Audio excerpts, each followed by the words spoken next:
Hello friends, നമുക്കിന്നൊരു തവ paneer recipe കണ്ടാലോ. ഇതിനകത്ത് മെയിൻ ഇൻഗ്രീഡിയൻറ്റ് പനീറാണെങ്കിലും ക്യാപ്സിക്കവും ഉള്ളിയും തക്കാളിയും ഗാർലിക്കും ഒക്കെ ഇതിനകത്ത് നമ്മൾ ഇൻക്ലൂഡ് ചെയ്യേണ്ടതാണ്.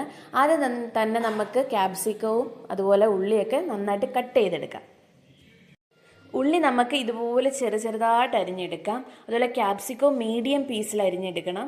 തക്കാളിയും മീഡിയം പീസിലരിഞ്ഞ് ഗാർലിക്ക് ജസ്റ്റ് ഒന്ന് കട്ട് ചെയ്തെടുത്ത് മാത്രം മതി. അടുത്തതായിട്ട് ക്യൂബായിട്ട് കട്ട് ചെയ്തെടുത്ത പനീറിലേക്ക് കുരുമുളക് പൊടി, ഉപ്പ്, അതുപോലെ മുളക് പൊടി എല്ലാം എരിക്കനുസരിച്ച് നമുക്ക് ആവശ്യത്തിന് ചേർക്കണം. പിന്നെ കുറച്ച് മഞ്ഞൾപ്പൊടി എല്ലാം ഇട്ട് നന്നായിട്ട് മാഗ്നേറ്റ് ചെയ്ത് വെക്കുക.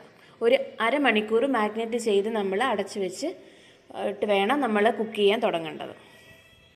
പിന്നെ മെയിനായിട്ട് ശ്രദ്ധിക്കേണ്ട കാര്യം, എപ്പോഴും പനീറിൻ്റെ ആ ഒരു മിക്സ് സ്പൂൺ ഒഴിവാക്കി കൈകൾ കൊണ്ട് തന്നെ മിക്സ് ചെയ്തെടുക്കാൻ നോക്കുക. അല്ലെങ്കിൽ നെക്സ്റ്റിനി കടായി വെച്ച് ആവശ്യത്തിന് ഓയിൽ ഒഴിച്ച് ജീരകവും അതുപോലെ വെളുത്തുള്ളിയും ഉള്ളിയൊക്കെ ഇട്ട് നന്നായിട്ട് വഴറ്റിയെടുക്കുക. ആവശ്യത്തിന് ഉപ്പും ചേർത്ത് നന്നായിട്ട് ഇളക്കി യോജിപ്പിച്ച് വഴറ്റിയെടുക്കുക.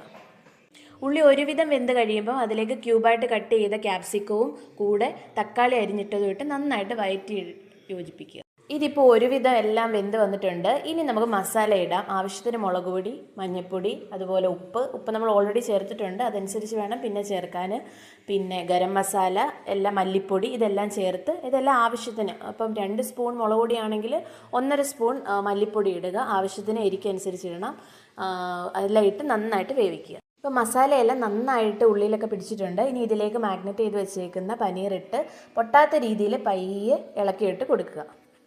പനീർ ഇട്ടതിന് ശേഷം പനീർ അടുക്കി പിടിക്കാതിരിക്കാൻ സെയിം പനീർ മാഗ്നേറ്റ് ചെയ്തതിനകത്ത് ഞാൻ കുറച്ച് വെള്ളം ഒഴിച്ച് കലക്കി ഒഴിക്കുന്നുണ്ട്. എന്നിട്ട് പയ്യെ ഇളക്കിയിട്ട് നന്നായിട്ട് അടച്ച് വെച്ച് വേവിക്കണം. പനീർ വേകാൻ അധികം സമയമൊന്നും വേണ്ട, പെട്ടെന്ന് ഉണ്ടാക്കിയെടുക്കാൻ പറ്റുന്നൊരു റെസിപ്പിയാണ്. ഇതിനകത്ത് എനിക്ക് ഉപ്പ് കുറവായിട്ട് തോന്നി, അപ്പോൾ ഞാൻ ആവശ്യത്തിന് ഉപ്പ് ഇട്ട് കൊടുത്ത് കൂടെ ഒരു ചെറിയ ക്യൂബ് സൈസിൽ കുറച്ച് ബട്ടർ ഇട്ട് കൊടുത്തിട്ടുണ്ട്. ഇനി നന്നായിട്ട് സെമി ഗ്രേവി രീതിയിൽ നമുക്ക് ഇളക്കി യോജിപ്പിച്ചെടുക്കാവുന്നതാണ്. ആവശ്യത്തിന് മല്ലിയില ഇട്ട് ചപ്പാത്തിയുടെ കൂടെയും പൊറോട്ടയുടെ കൂടെയൊക്കെ കഴിക്കാൻ നല്ലതാണ്. ഈ റെസിപ്പി എല്ലാവർക്കും ഇഷ്ടമായെങ്കിൽ എല്ലാവരും ട്രൈ ചെയ്ത് നോക്കണം. കൂടാതെ എൻ്റെ ചാനലും സബ്സ്ക്രൈബ് ചെയ്യണം.